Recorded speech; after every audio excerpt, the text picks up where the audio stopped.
자, 안녕하십니까. 이시민의 주식뉴스 공장 2월 21일 수요일 모닝 브리핑을 시작을 하도록 하겠습니다.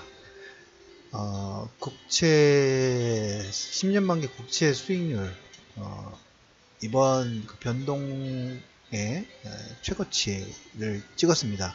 장중에 2.96 4년 내 최고치 부분들을 기록을 했어요. 그러면서 미국 지수 같은 경우에 지금 보면 업종군별로 혼조세 부분들이 좀 진행이 되는데 결론적으로는 다우지수가 1% 정도의 조정 부분들을 보였습니다. 나스닥은 거의 근데 0.07%이기 때문에 보합선이죠. 하락을 만든 요건 부분들 보면 월마트 실적이 부진하면서 투자 심리에 부정적인 영향 부분들을 했습니다. 근데 월마트가 실적 부진으로 급락세가 나왔는데 반대로 필라델피아 반도체 지수는 1.7% 정도 상승을 했어요. 혼조세죠. 그러니까 실적이 되는 종목군과 되지 않은 종목군의 업종군별로 글로벌 전체적으로 차별화가 좀 진행이 좀 되고 있습니다. 이번에 어떻게 보면 이번 주 내에 종목 장세의 진행 가능성 부분 코멘트를 했는데 그런 선상으로 보시면 될 것 같아요. 그리고 퀄컴 같은 경우에 브로드컴이 M&A 시도를 거부를 했고 NXP라는 반도체에 대한 매입 대금을 높이니까 이에 대한 자금 부담으로 하락폭이 나왔고 NXP는 당연히 뭐 가격 올려준다고 하니까 5% 거의 6% 정도 상승을 좀 진행을 했습니다. 그래서 어제 미국 증시의 하나 흐름 부분들 보면 다우지수는 마이너스 1% 하지만 나스닥은 마이너스 0.07%니까 거의 약보합선에서 마무리가 됐습니다. 그래서 대형 기술주는 상승을 했고 소비재 관련된 종목군들은 실적 부진 부분들이 나오는 업종군별로 차별화가 됐다라는 얘기를 좀 드려보도록 하겠고, 내일 새벽 정도면 이제 FMC 의사록 부분들이 좀 나오죠. 이런 얘기를 제가 드렸어요. 10년 만기 국채 수익률 부분에서 제가 보는 부분들은 2% 후반, 3%를 찍으면 그때 어떻게 보면 이번 파동의 단기 상승의 극점 부분들이 좀 찍지 않을까, 오버슈팅이 나오지 않을까라는 코멘트를 했는데 어제 장중에 2.96%까지 반등이 나왔으니까 이제 거의 3%에 근접하는 그런 부분들이 좀 나오고 있습니다. 내일 새벽 정도 되면 FMC 의사록이 나올 거고 이 10년 만기 국제 수익률 자체가 FMC 의사록에 대한 불안 심리가 첫 번째 있고 그 다음에 두 번째로 볼 부분이 이번 주에 그 채권 발행 부분들이 많아요. 채권 발행 관련돼서 당연히 채권 발행이 많다 보니까 생각보다 수요가 나올까 수요가 나오지 않을까 시장 컨센서스는 수요가 그렇게 높지 않을 불안 심리로 채권금리 자체가 2.96%까지 증가를 하고 그리고 이번에 그 세제 개편안 관련된 부분하고 미국의 트럼프 인프라 투자 관련된 부분들이 진행되면서 향후에도 그 재정 적자가 발생이 되는데 이 재정 적자의 채권 발행 부분도 어떻게 할 것인가 여기에 대한 불안 심리 부분들이 반영이 되면서 국채금리가 2.96%까지 상승 부분들이 나왔습니다. 물론 시장에서는 이 국채금리가 4년이 최고치 기록 부분들을 아직까지는 트라우마 부분들이 남아있고 상승세가 유지가 되고 있기 때문에 시장에서는 불안 요소로 볼 수 있는 가능성이 있죠. 그래서 이 내용 부분들은 그 두 가지 이 FMC 의사록 부분에서 어떤 내용 부분이 나올 것인가 그리고 이 국채 발행 관련된 부분들 어떻게 진행될 것인가 계속적으로 보면 다음 주 파월 정책 그러니까 어떻게 보면 대장이 나오기 전까지 그 전에 계속 뭡니까 시장에 변동폭을 만들 수 있는 그런 요건들이 계속 나오고 있죠. 그런 선상으로 좀 보시면 좀 될 것 같습니다. 그래서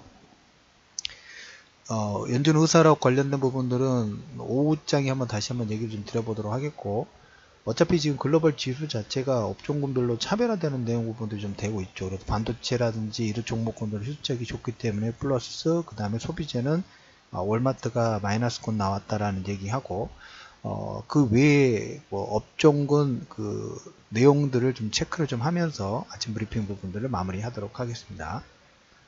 중국의 반도체 굴기가 시스템 반도체가 이미 시장 규모로는 중국이 10배 이상 정도 진행이 좀 되고 있다라는 얘기하고 베네수엘라 얘기 관련된 부분들을 잠깐 코멘트 드리면 6조 원대 암호화폐를 발행하기로 결정을 좀 했습니다. 원유 50억 배럴을 담보로 하는데 위기의 베네수엘라인데 최근 유가가 상승 부분들을 하면서 근근히 지금 버티고 있습니다. 아무튼 근데 계속 빨간불 부분들은 계속 켜져 있다라는 얘기를 좀 들어보도록 하겠고, 앙숙이 요즘에 중동 지역이 재밌어요.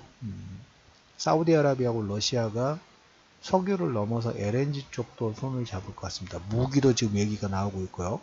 LNG 부분에 대해서 합의가 도출될 예정이고, 약 20억 달러의 에너지 프로젝트. 그러니까 지난번 체크된 내용은 사우디아라비아가 LNG 쪽을 러시아로 구매를 하고, 그 다음에 러시아가 아람코 지분에 대한 투자, 그리고 사우디가 러시아 그 북해 지역인가요? 그쪽 유전이라든지 가스 쪽에 투자하는 이런 선상에서 지분을 교차 투자하는 이런 방향이 지금 나오고 있습니다. 그런데 사우디아라비아가 러시아랑 손잡는 모습이 나오는 거하고, 그 다음에 이스라엘하고 좀 친해지고 있다는 것도 하나의 흐름이 바뀌고 있다는 하나의 포인트로 좀 보실 필요가 있을 것 같아요. 그 부분 체크해 놓으시고, 통신사들이 지금 5G 상용화 부분들을 경쟁을 하고 있는데, 어제 KT가 가상 증강현실 사업에 진출을 했습니다.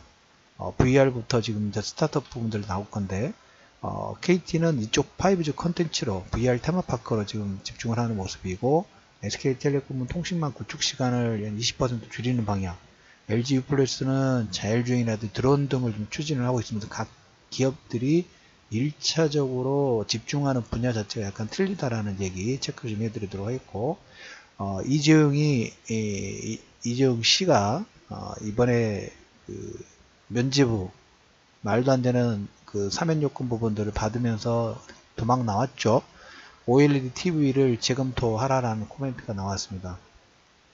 어떻게든 투자 부분들을 확대를 할 거예요. 다방면으로. 그래서 우리는 그걸 어떤 쪽으로 하는지 잘 보면서 거기에 관련주 부분들을 역발상으로 투자를 해서 수익을 내면 되겠죠. 그렇게 보시면 될 것 같습니다. 그래서 삼성이 OLED TV의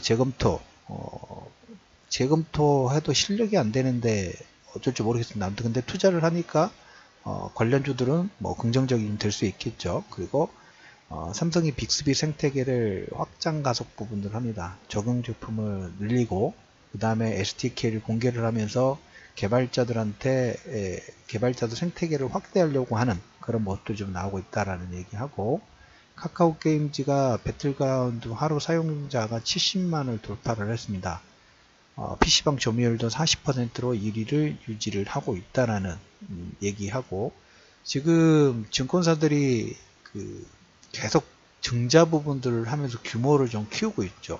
키움증권이 3,500억 규모의 전환우선주, 지난해 RCPS를 발행을 합니다. 그래서 자본금이 1.8조로 껑충 부분들을 진행을 한다라는 코멘트를 좀 드려보도록 하겠습니다. 그래서 오늘, 그리고 또 하나 더, 새벽에 나온 내용 중에 하나가 그 철강 관세부과 관련된 부분들 얘기를 했었죠. 근데 지금 핵심 키워드 부분들은 철강하고 알루미늄인데, 제가 아침에 체크된 내용은 미국 철강업체라든지 그 다음에 알루미늄 업체의 공장 가동률을 어느 정도까지 올리는 목표 라인들이 있어요. 근데 지금 철강 같은 경우는 70%이고 알루미늄은 30%대. 근데 이 두 개 섹터를 1차 목표를 어떻게든 생산량이라든지 가동률 자체를 80%대까지 올리려고 하고 있어요. 그래서 그런 의미로 보면 철강은 뭐 한 10% 미만이기 때문에 어느 정도 좀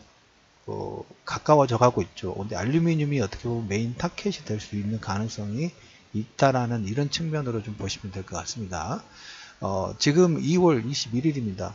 파월 연준의장의 정책 발표 부분들 나오기 전까지 계속 시장은 변동성의 어떤 포인트 부분들이 나올 수 있는 가능성, 특히 10년 만기 국채 수익률 자체가 제가 여러분한테 일단 코멘트를 드렸던 2.96%, 2% 후반 3%의 오버슈팅 부분이 나오면 또 역시 반대로 여기서 고가 돌파해도 신고가 나오는 것보다는 오버슈팅이 나오면서 단기 변곡점이 가까워질 수 있다라는 가능성 부분들 코멘트 드리고, 여기에 여러분들의 달러 인덱스, 최근에 얘기 드렸죠. 달러 인덱스가 89.10선에서 얘기를 드렸는데 지금 89.70까지 달러 강세 돌아간다고 말씀을 드렸죠. 변곡 포인트 부분이 달러 이제까지 약세에서 강세로 돌아갈 가능성이 높다. 그리고 반대로 엔화가 약세에서 엔화가 강세 쪽에서 다시 약세 쪽으로 돌아갈 수 있는 가능성이 있는데 두 가지 지표가 예상했던 흐름 부분들도 지금 진행이 되고 있습니다. 그래서 10년 만기 국채 금리가 FOMC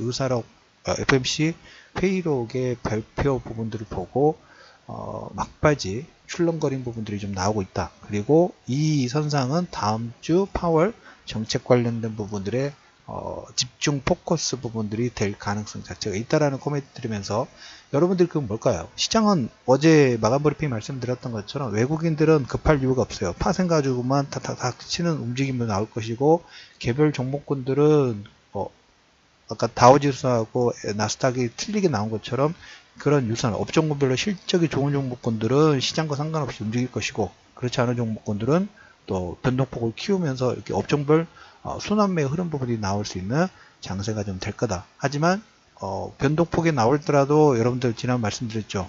물량 부분들을 매수할 저가 매수 부분들을 1차적인 포인트 부분들로 관심을 두실 필요가 있다는 코멘트 드리면서 2월 21일 이슈맨의 주식 뉴스공장 모닝 브리핑을 마무리하도록 하겠습니다.